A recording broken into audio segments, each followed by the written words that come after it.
This is 2 Second Lean in Tulsa, and this is my Rubik's Cube that I've dropped one time too many and had to perform surgery on while walking back and forth to the truck.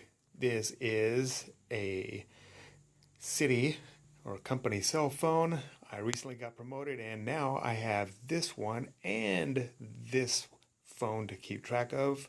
Yay for me. I also have my keys and improvement notes to keep track of, and it's simply too many things to juggle on my way back and forth between wherever and my truck.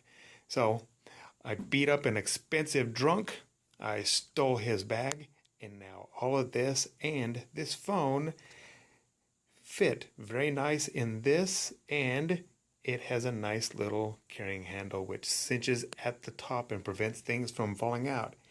And this is 2 Second Lean in Tulsa with not dropping this and performing any more surgery. And I definitely don't want to drop that because I don't want to pay somebody too much money to have that replaced.